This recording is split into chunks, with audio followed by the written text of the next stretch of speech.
কলকাতা আর.জি. কর medical college হাসপাতালে ভোর 4টের সময় ঘটে যায় এক নারকীয় ঘটনা, যার পরিণাম আমরা দেখেছি। একটি দ্বিতীয় বর্ষের ডাক্তারি ছাত্রী ডাক্তারি করতে এসেছিল, তার নির্মমভাবে মৃত্যু হয়। হ্যাঁ, আমি বালিহাটি সোদপুরের মৌমিতা দেবনাথের কথাই বলছি। সে আজ আর আমাদের মধ্যে নেই। শুক্রবার ভোর 4টের পর তার দেহাবসান হয়। খুব প্যাথেটিক, মর্মান্তিক, নির্মম মৃত্যু বরণ করে। আর যার প্রেক্ষিতে আজ সারা পশ্চিমবঙ্গ দাউ দাউ করে চলছে। পথে ঘাটে জনস্রোত, সভা, মিছিল, মৌন মিছিল, মোমবাতি মিছিল, বিক্ষোভ, আন্দোলন, সবকিছু আজকে পশ্চিমবঙ্গ জুড়ে চলছে। বাংলার বহু হসপিটাল আজ কর্মবিরতি পালন করছে স্টাফরা, এবং সাধারণ মানুষও কালো ব্যাস করে মৌন মিছিল বার করছে। মৌমিতা দেবনাথ আর নেই। অত্যন্ত সম্ভাবনাময় একটি জীবন অকালে নিভে গেল। খুব খারাপ লাগে। আর কিছুদিন গেলে মৌমিতা কত বড় জায়গায় স্ট্যান্ড করত এবং কত মানুষের সেবা করত, এটা ভেবেই আমার খারাপ লাগে। গত বৃহস্পতিবার রাত 11টা নাগাদ মৌমিতা ফোন করেছিল, বাবা মায়ের সাথে কথা হয়েছিল। ফোনে সে অনেক কথাই বলতো তার মাকে। বলতো যে আর.জি. করে আর ডিউটি করতে ভালো লাগে না মা, এখানে ভীষণ দলাদলি, যেটা বাইরের মানুষ আজও কেউ জানে না। ঠিক যাদবপুর ইউনিভার্সিটিতে যেমনটা হয়েছিল ঠিক সেরকমই ঘটে আর.জি. কর মেডিকেল কলেজ হাসপাতালের ডাক্তারি পড়ুয়াদের সাথে।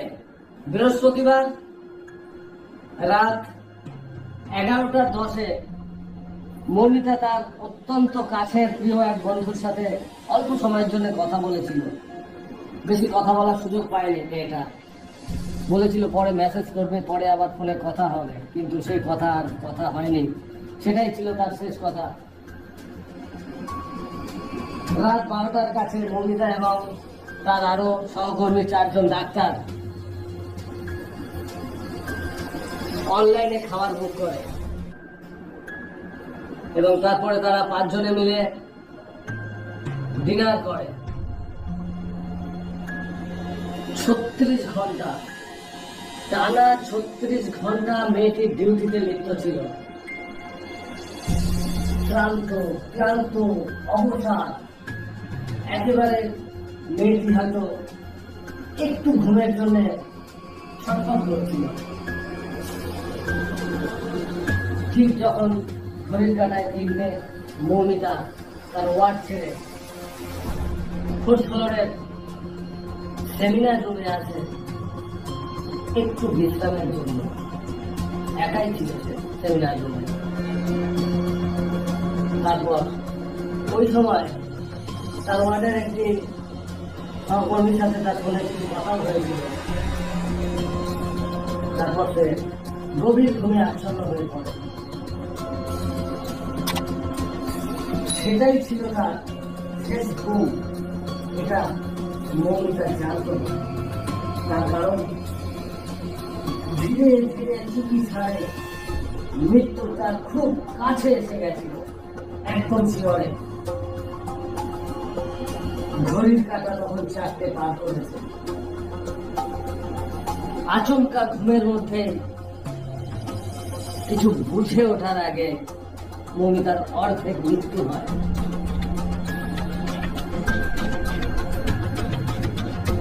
মাত্র 40 মিনিট।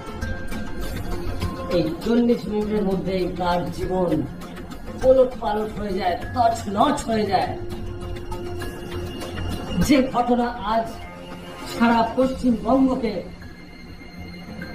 কাঁপিয়ে দিয়েছে, নাড়িয়ে দিয়েছে, হেলিয়ে দিয়েছে, চতুর্দিকে বিতর্ক।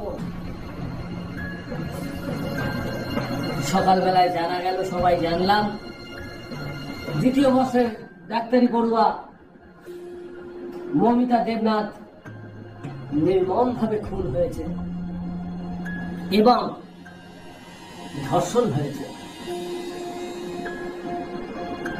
কিন্তু খুব আশ্চর্যের বিষয়, হসপিটাল কর্তৃপক্ষ ফোন করে মৌমিতার বাবা মাকে জানায় যে তার মেয়ে সুইসাইড করেছে, আপনারা তাড়াতাড়ি আসুন। মৌমিতার মা কেঁদে উঠে বলেন, আমার মেয়ে সুইসাইড করতে পারে না, তার কারণ মৌমিতা ছিল অত্যন্ত পজিটিভ ভাবনা চিন্তা থাকতো তার মধ্যে, সে কখনো মরতে পারে না এভাবে। এরপর মৌমিতার বাবা মা, তার কাকা কাকি পরিবারের মানুষজন ছুটে আসে, কিন্তু মেয়েকে দেখতে দেওয়া হয় না। বডি তৈরি করে পাঠিয়ে দেওয়া হয়। জানা যায় মৌমিতার পোস্টমর্টম হয় ওই দিন রাতেই। কিন্তু নিয়ম কি বলে জানেন? নিয়ম বলে সূর্যাস্তের পর সন্ধ্যায় অন্ধকারে কোনো পোস্টমর্টম রিপোর্ট হয় না, কোনো পোস্টমর্টম হয় না। তাহলে মৌমিতার পোস্টমর্টম হলো কি করে রাত্রেবেলায়? প্রশ্ন আমাদের, কার প্ররোচনায়? এরপর